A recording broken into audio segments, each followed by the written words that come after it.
क्या आपका probiotic synthetic है या नेचुरल, सिंगल स्ट्रेन या मल्टी स्ट्रेन, डेयरी से आता है कि नॉन डेयरी सोर्स से आता है? ये सारे फैक्टर्स डिटरमिन करते हैं कि प्रोबायोटिक आपके शरीर को कितने अच्छी तरीके से सूट करेगा और आपको कितना बेनिफिट करेगा। ये वीडियो में मैंने 8 इंडियन ट्रेडिशनल प्रोबायोटिक्स का कंपैरिजन किया है और मैं आपको मदद करने वाला हूँ ये चुनने में कि ये 8 में से आपको सबसे ज्यादा फायदा किस में से मिलने वाला है।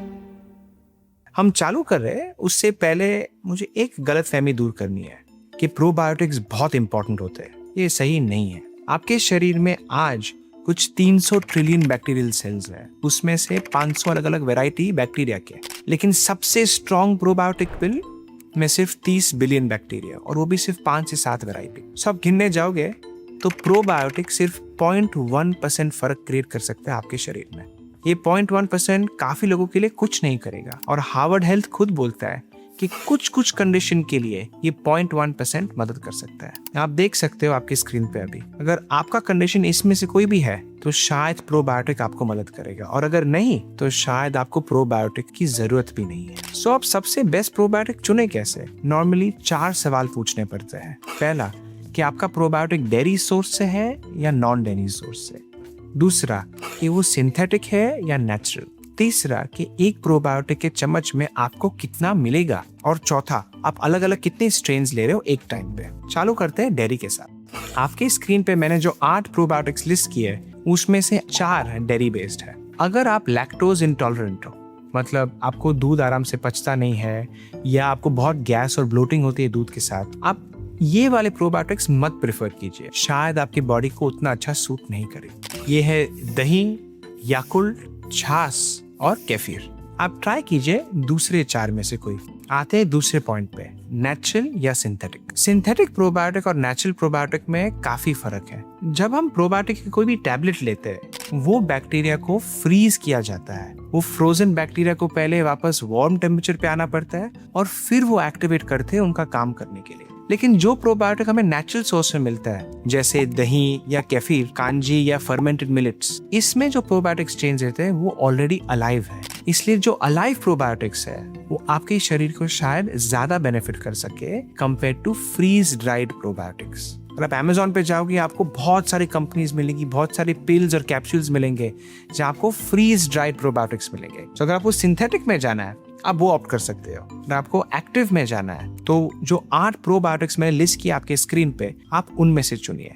अब आते हैं नंबर 3 पे, क्वांटिटी। सी, प्रोबायोटिक्स जो आप खाते हो वो सिर्फ तभी इफेक्ट करेगा जब भी वो आपकी लार्ज इंटेस्टाइन तक पहुंचे। इट मीन्स कि आपके प्रोबायोटिक्स को आपके स्टमक एसिड से गुजरना पड़ता है, डाइजेस्टिव जूसेस से गुजरना पड़ता है जिंदा, और फाइनली वो पहुंचेंगे आपके कोलन में। सो लॉजिक सिंपल है, अगर आप चालू करोगे ज्यादा क्वांटिटी के साथ तो चांस है कि उसमें से कुछ क्वांटिटी तो आपके कोलन तक पहुंच जाए। इसलिए आप कितना प्रोबायोटिक्स खाते हो क्वांटिटी में वो फर्क क्रिएट करता है। आप देख सकते हो कि मोस्ट नेचुरल सोर्सेज जो है एटलीस्ट इंडियन डाइट बेस्ड वो कुछ 10 से 30 मिलियन CFU के आसपास आपको मिलता है। लेकिन जो इंटरनेशनल सोर्सेज बोलते हैं जो ट्रेडिशनली इंडियन नहीं है उसमें आपको 10 बिलियन CFU मिलता है। मतलब इंडियन सोर्स और इंटरनेशनल सोर्स में फर्क ऑलमोस्ट 1000 गुना का है। बट स्टिल आप क्वांटिटी पे इतना फोकस मत कीजिए जितना आप एक्सेसिबिलिटी पे फोकस कर सकते हो।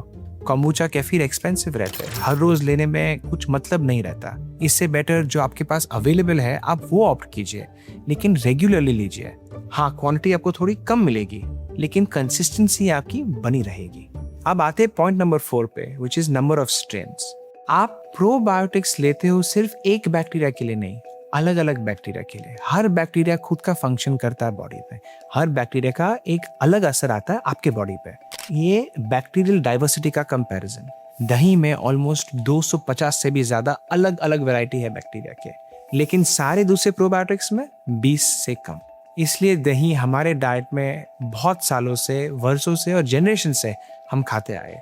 तो अगर आपको कोई भी प्रॉब्लम नहीं है जो आपने हार्वर्ड की लिस्ट पे देखी थी तो डेली यूज के लिए आप सिर्फ दही से भी काम चला सकते हो।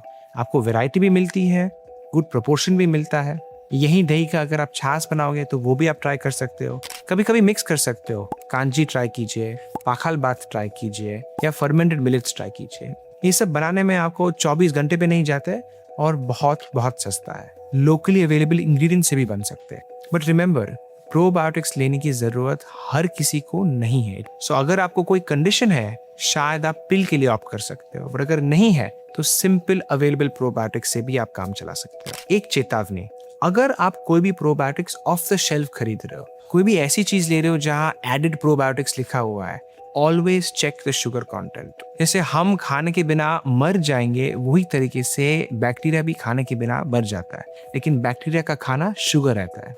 इसलिए जहां भी आपको स्टोर में लॉन्ग शेल्फ लाइफ वाले प्रोबायोटिक्स मिलते हैं, उसमें नॉर्मली शुगर की कंटेंट ज्यादा रहती ही है। क्यों? तो ही तो बैक्टीरिया सर्वाइव कर सकता है। इसलिए आप जब भी कोई भी स्टोर परचेज प्रोबायोटिक्स आप देख रहे हो, जस्ट रिमेंबर शुगर कंटेंट एक बार चेक कीजिए। प्रोबायोटिक्स के झंझट में आपको शायद ब्लड शुगर का प्रॉब्लम ना हो जाए। कुछ कॉमन सवाल जो मुझे पूछे जाते हैं प्रोबायोटिक्स के बारे में। एक, क्या प्रोबायोटिक्स लेने में मुझे ब्लोटिंग या कॉन्स्टिपेशन रिलीफ मिलेगा या नहीं?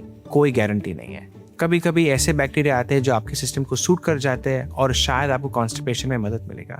कोई ऐसे बैक्टीरिया आते हैं जो सूट बिल्कुल नहीं करते और कॉन्स्टिपेशन में कुछ फर्क नहीं पड़ता। सो ये 100% बॉडी डिपेंडेंट है। कोई भी एक ऐसा प्रोबायोटिक नहीं रहेगा जो आपको 100% रिजल्ट देगा ब्लोटिंग में, कॉन्स्टिपेशन में या एसिडिटी में। नंबर 2, क्या प्रोबायोटिक्स मेरे स्किन को हील करने में मदद करेगा? वापस इसमें कोई गारंटी नहीं। लोग ने एप्लीकेंट प्रोबायोटिक्स लगाए, मतलब जो प्रोबायोटिक्स आप खाते नहीं है, स्किन पे लगाते हैं। कोई ने खाने वाले प्रोबायोटिक्स बनाए। पर यहाँ जो साइंस है, जो प्रोबायोटिक्स को लिंक करता है आपकी स्किन के साथ, वो भी अभी भी नया है। लोगों को ये नहीं पता कि कौन सा बैक्टीरियल स्ट्रेन आपकी स्किन को अफेक्ट करेगा या कौन सा क्रीम आपकी स्किन की कंडीशन को इम्प्रूव करेगा। This is all new. So अगर कोई आपको कुछ ऐसा बेच रहा है, do not believe it. Probiotics important है in that they can help you, but वो कितना मदद करेगा और कहाँ मदद करेगा, आज कोई भी आपको गारंटी के साथ नहीं बता पाएगा। नंबर 3, कितने समय के लिए प्रोबायोटिक लेना पड़ता है? मैं वापस वो हार्वर्ड लिस्ट को रिफर कर रहा हूँ। अगर आपको यहाँ कंडीशन है तो नॉर्मली 4 से 5 हफ्ते के लिए प्रोबायोटिक्स लेने से आपको फर्क दिखना चाहिए। पर अगर आपको यहाँ कोई कंडीशन है ही नहीं, तो प्रोबायोटिक्स या तो आप डेली ले सकते हो as part of your diet, या आप ले ही नहीं सकते हो and you still won't have any issues. Point number 4, क्या कोई साइड इफेक्ट्स है? 100%।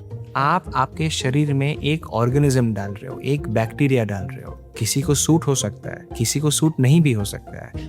अगर आपका इम्यून सिस्टम सडनली बोलता है कि नहीं भाई, ये बैक्टीरिया मुझे नहीं चाहिए शरीर में, मुझे डर लग गया शायद कोई इन्फेक्शन लेके आ जाए, तो आपकी शरीर एक इम्यून रिस्पॉन्स क्रिएट कर सकती है।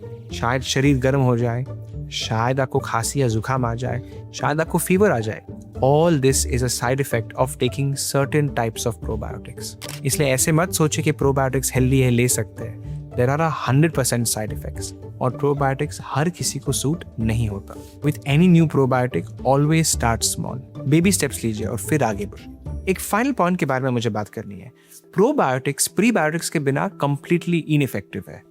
Prebiotics is food for probiotics, मतलब जो बैक्टीरिया आपके कोलन में है, प्रीबायोटिक्स उसके लिए खाना है। मैं आपको एक एग्जांपल देता हूँ। समझो कि आपने 100 ग्राम बासमती राइस लिया। ये 100 ग्राम में से 70 ग्राम्स आपको स्टार्च मिलता है। ये 70 ग्राम्स में से आधा स्टार्च मतलब 35 ग्राम्स आपके शरीर में जाता है और बाकी का 35 ग्राम्स आपके लार्ज इंटेस्टाइन में जाता है एज अ प्रीबायोटिक आपके बैक्टीरिया को फीड करने के लिए। ठीक इसी तरह हर वेजिटेबल, हर फ्रूट, हर ग्रेन या कि दूध में भी आपको प्रीबायोटिक मिलेगा। जहाँ भी आपको फाइबर दिखाई दे, जो भी चीज नेचुरल है, उसमें प्रीबायोटिक्स इनबिल्ट आते हैं। Totally 11 different types of prebiotics है, मतलब 11 डिफरेंट टाइप्स ऑफ फूड जो आपके बैक्टीरिया कंज्यूम करते हैं। एक चीज ध्यान रखें, जब हम ज्यादा खाना खाते हैं हम फैट बन जाते हैं। जब बैक्टीरिया ज्यादा खाना खाता है तो आपको ब्लोटिंग की प्रॉब्लम आती है। सो जब भी आप प्रीबायोटिक्स ले रहे हो, कोई भी एक प्रीबायोटिक ज्यादा मत खाइए, कोई भी एक चीज में एक्सेस मत कीजिए। इंस्टेड आप अलग अलग वैरायटी ट्राई कीजिए, छोटे छोटे क्वांटिटी में। इस तरीके से आपके बैक्टीरिया को अलग अलग प्रीबायोटिक की वैरायटी भी मिलेगी और आपको ब्लोटिंग की प्रॉब्लम या गैस की प्रॉब्लम होगी भी नहीं। If this video helps you in your prebiotic and probiotic journey, hit like and हमारे चैनल को सब्सक्राइब कीजिए। हमारे चैनल पे आपको और भी ऐसे वीडियो मिलेंगे जैसे how to reduce farting या how to improve iron levels by focusing on gut health।